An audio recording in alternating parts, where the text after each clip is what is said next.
The Artan Legacy, Soulmates, Chapter 12, Scene 2. The air grew thin and biting as the serpentine path wound higher toward Mount Sert. With each curve of the ascent, the temperature plummeted further, penetrating through fabric and skin alike. Yet, oddly, the road itself seemed to defy the encroaching elements, its surface increasingly immaculate as we approached the crest. I suspected that a crew had been dispatched ahead of the Lord Duke's arrival to ensure that the way was free from snow and debris, an arduous task executed with military precision. Our arrival was neither anticipated nor heralded, and there was no reception to greet us. Halted at the gate, we were required to declare our intentions before the keeper begrudgingly allowed us entry, instructing us to make our way swiftly to the stables. Our coachman, uncouth and indifferent, refused to provide assistance in returning us to the main building. He brusquely claimed that the gatekeeper had urged him to make haste and that he had been expressly ordered to turn back towards Bernan the moment his task of delivering me was completed. Princess's dainty slippers, wholly unsuited to the harsh conditions, faltered in the snow as we trudged forward, laden with the weight of the tomes we had painstakingly gathered. Our skirts became tangled, dragging in the icy slush, and the cold gnawed unrelentingly at our legs, sending shivers up through exposed skin. No servants could be found through this tortuous path we were forced to endure. Rascal's anecdote of running through the manor without being able to find anyone to help rang true. When events demanded the servants' full attention, other parts of the estate fell eerily silent, as though abandoned. No one appeared to meet us, no hand reached out to ease our burdens, and the side entrance that should have offered refuge was locked and dark. Forced to circle the manor, we sought the northern entrance near the chapel, where the soft glow of candlelight from within promised warmth and sanctuary. Just as I neared the chapel, numbness in Princess's feet nearly overcame me, and I began to plot how I might mitigate the onset of illness. Suddenly, a creak shattered the quiet. A door, set ajar in the distance, seemed to welcome me in. The warmth it promised lured me closer, the prospect of escape from the bitter cold urging me forward. I quickened my steps. This merciful portal to a more temperate world beckoned us inward. It was not an invitation I was to reject. Each step toward the delicious heat within was a struggle as I trembled uncontrollably, my teeth chattering too violently to announce my entry. The first breath of the inviting air from inside bolstered my resolve for that final stretch. The door swung wider, and I stumbled into the solid stone and the plush carpet beyond. Our feet, weak from the strain and numb from trudging through snow up to our ankles, faltered under the weight of the books in my arms. I tripped forward, instinctively thrusting our hands out to avoid a face-first fall, sending the manuscripts tumbling open to random pages. All I could discern of the person who had opened the door for me were the boots they wore, standing firmly before me. Feeling quickly returning to our lower extremities, I attempted to recover from what must have been perceived as a rather shameful display of clumsiness. Looking up to see who had opened the door, to ascertain whether it was appropriate to apologize or chastise them for not coming to help me sooner, I faced a familiar figure. Tall and sinewy, with the telltale musculature of a warrior most nobles lacked. His wine-red hair, sleek and precisely cut at the chin, framed a face marked by years of experience.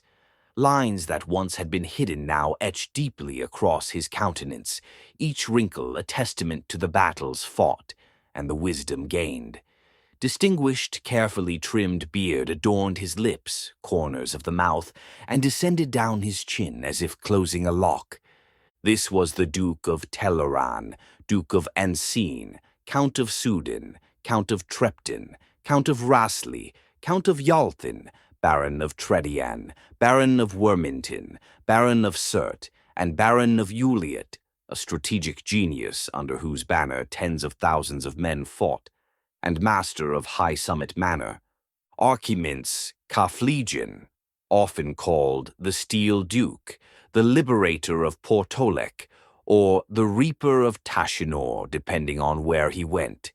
He had not known defeat or retreat in a single battle, and was said to be a peerless Sedivari, a master of the path of steel who could decapitate a man 10 strides ahead in the blink of an eye. My Lord Father. I had noticed no sign of his arrival when we passed the stables. His carriage, always notorious for its size, and the 6 horses that pulled it, had been absent. His elite guard and escort, all proficient Sedivari themselves, were nowhere to be seen. Perhaps he had arrived ahead of us, unnoticed in the stillness of the morning, and this would explain the eerie emptiness that enveloped the estate.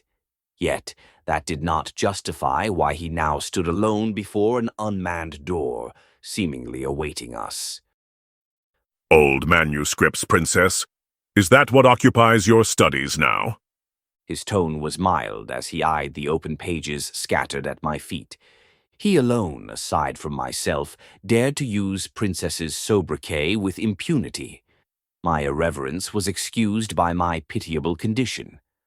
As for my father, in this world there were far easier and less painful methods to commit suicide than to call Archiments Cafligen a traitor. It is... I began, the words escaping before I could consider their form. His presence demanded an immediate response, his sharp, hawk-like eyes fixed upon me, expectant. Your absence was noted during my welcome, he continued, not interrupting, for the few words I had managed were too feeble to require any true cessation. Indeed, Princess's absence would not have gone unnoticed. I needed to convey the reason for her non-appearance, ensuring he understood that Keolhan had explicitly granted us permission, yet without allowing it to come across as an excuse. My deepest apologies. You can apologize when we speak, and we shall speak when I summon you. His voice cut through my attempt at repentance, silencing me with a finality that brooked no argument. For now, get up. Standing here shivering in the cold with your books strewn about is hardly the proper setting for a discussion. Go take a warm bath before you fall ill. With that, he turned on his heel and walked toward the chapel, offering no further explanation. He left as swiftly as he had appeared, without acknowledging the strange circumstances of his presence. I hesitated for only a moment before gathering the scattered manuscripts, my mind racing with thoughts of what had just transpired. With the books once more in my grasp, I hastened down the corridor, noting my reflection in the polished surfaces we passed. I told Fermina that I was supposed to stay here, didn't I? Didn't I? Princess prodded for a specific answer, anxious. Look at what's happened! Master Archiments was so angry! What is he going to do to me now? He was not truly angry, just pressed for time, I reassured her. No matter how inferior Princess was to him in the social stratum, my father did not help us from the floor, which courtesy would have otherwise demanded. His hands remained behind his back at all times except when he left. My father had also opened the door for us and must have seen us coming somehow. His behavior was out of the norm, but he was dismissive, not upset. He clearly wished for privacy and discretion, which was why I was rushing in the opposite direction, saving my breath instead of answering Princess, since walking through the snow had left me winded. The first person we ran into was none other than Confred, the seneschal. He came to our encounter immediately with his slick mustache and sharp spectacles. Lady Dearshah, good afternoon, he offered in a tone as dry as parchment. I had not been informed of your arrival. His words, while polite, hinted that someone would soon suffer for the omission. I would welcome you properly, but we are under martial law. All guests and servants, save a select few, are confined to their quarters. Doors are to remain locked until further notice. Martial law, a lockdown protocol meant to safeguard the lives of those in the mansion in the event of an attack. Highsummit Manor was not a fortress, but it might as well be, with its sturdy exterior wall and formidable gate. Located at the end of a lone path in Mount Sert, with cannons and muskets being safely aimed outside, 100 men could defend against thousands. We could hold indefinitely with fresh stream water from the mountain rushing to our feet, grain reserves, and a closed path on the northeast, leading to a natural reservoir where game from the mountain could be hunted to feed the mouths of hundreds for months, possibly years. Yet there had been no sign of danger when we passed through the gates. Why enact such drastic measures now? You must return to your quarters at once. Confred insisted, his tone hardening. Knock on the door and announce yourself to your sisters. Master Archiments instructed me to take a warm bath. I replied, informing him of the will of the lord of the house. I was hurrying to obey. That is not possible at present. The servants are unavailable to draw hot water, and only controlled trips to the lavatories are permitted. No one is to leave their rooms. His impatience grew, his stance bristling with authority. Lady Dearshah, I ask again, return to your quarters, or I will be forced to make you comply. Despite his age, Confred remained a formidable figure, while Princess's complexion was comparatively unimpressive. A contest of strength between the two would end as swiftly as it began, but his threats did not frighten me. Rather, after such a poor welcome to my ancestral home, his tone irked me to the point I could not bear complying.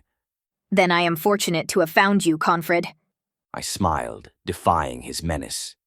Perhaps you could summon some servants to prepare my bath? Master Archiments' orders are absolute under martial law, are they not? His scoff betrayed a flicker of irritation. Lady Dearshah, remember your station. His bespectacled eyes hardened, while his tone became as rough as gravel. Perhaps you should remember yours. I countered, my retort sharp with an intentional insolence that was seldom employed. It struck a nerve, for I witnessed Confred's entire frame clench in response. Is it customary for you to question your master's instructions so freely?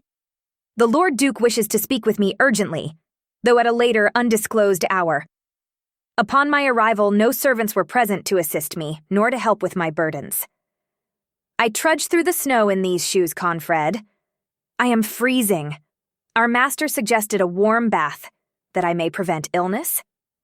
After all, conversing while one is suffering from a cold does tend to prove quite difficult. Would you not agree? You could, of course, manhandle me and force me into my quarters, but do remember this, Seneschal. When the Lord Duke inquires as to why I neglected my health, your name shall be the first upon my lips. We stared at one another, locked in an unspoken battle, a delicate dance of defiance without crossing the threshold of open hostility. I refused to yield, stubbornly standing my ground as I tapped my foot with exaggerated impatience. Follow me, Lady Dearshah. He rasped as if there was sulfur in his throat, his mouth barely opening. I shall escort you to the washroom. You are to remain there until I come back with servants to assist you. He admitted defeat in a silent rage. Could I further inconvenience you by stopping at my quarters first? I pressed my luck further, suppressing the burgeoning smile that threatened to surface. As harrowing as the day had been, this trivial victory lightened my spirits. My dress is damp. I shall need a change of attire. Confred exhaled sharply through his nose, but maintained his composure. Very well, Lady Dearshah, and permit me to relieve you of those manuscripts. I shall see to it they are returned to the library. I handed him the books, having concluded my study of all but one. Donating them to my father's library was a satisfactory resolution. The remaining tome could be deciphered at a later time. Place them in the section reserved for Master Dubart, I instructed, ensuring they would be easily located in the future. Of course. Now, if you would follow me. As we made our way to the dear Shah sisters' quarters, I noticed signs of heightened activity within the estate. Armed soldiers stood vigil at regular intervals, stationed outside various hallways. Whatever had prompted this lockdown must have been significant. Had a guest met an untimely end, or had something of great value been stolen? A sneeze tickled our throat, and I indulged in it rather crassly, deliberately louder than necessary to test Confred's patience. Yet, despite my efforts, Princess's voice betrayed me, emitting a sound far more delicate than intended. Confred remained impassive, and we continued onward to a room directly below the one where I had spent the better part of my life. A soldier stood guard at the door, stepping aside to allow us entry after Confred knocked. There was a rush of tiny steps on the other side, and the door opened pressingly. Confred, anything you need? Rascal greeted merrily. Oh, Ophelia, how are you? You left without saying anything. She bounded out, unbefitting of the current martial law protocol, and embraced me tightly. I returned the gesture, grateful for her warmth. You are so cold, she exclaimed. I've been out in the snow. No one to greet me, no one to assist me. I am merely here to collect some clothes. I am to bathe, hoping to stave off illness, I explained succinctly. Oh, a bath, so nice. Can I come with, can I? I want a bath too. Oh, Riatna, I am not so sure. I glanced at Confred, silently imploring him to intervene on my behalf. Confred has already been inconvenienced enough. Rascal released me immediately, her energy undiminished. With a skip, she positioned herself before the old seneschal. Please, please, please, she implored, her voice adopting a high-pitched, almost childish tone, reminiscent of a small creature's plea. Sir Confred, when have I ever asked you for anything? Please? Her words were playful, her tone coaxing as she endeavored to sway the stern man. To my astonishment, it worked. Confred sighed, a faint smile tugging at the corners of his thin graying mustache. Rascal's charm was evidently potent enough to elicit such a rare response. Go on, fetch your clothes and towels, and do be quick about it, will you? He gently urged. Rascal erupted into jubilant celebration. She flung the door wide open, darting inside to ransack our drawers and chests with gleeful abandon. Firmina was quietly sitting in a chair near her bed, offering me a soft yet warm smile. I returned it in kind. She rose gracefully, bowing her head in acknowledgement to Confred. Their exchange of pleasantries was blessedly brief, for Rascal, true to form, had already returned, her arms laden with clothes. Look at the mess she made, and all the drawers were left open. Dubart, can you tell Riatna to not hold my dress like that? It's going to wrinkle. Princess's voice fretted as I caught her reflection in the mirror near Firmina's bed. Rascal's inexperience was to blame for the disarray, though it was a forgivable offense. Customarily, one would don a thin, temporary robe post-bath, changing into fresh attire within the privacy of one's quarters. The deviation from this practice was due entirely to my directives to Confred. The difference was inconsequential. I quietly took hold of Princess's dress, folding it more neatly. My silent reprimand for Rascal came in the form of a gentle head rub, which elicited a giggle from the happy girl.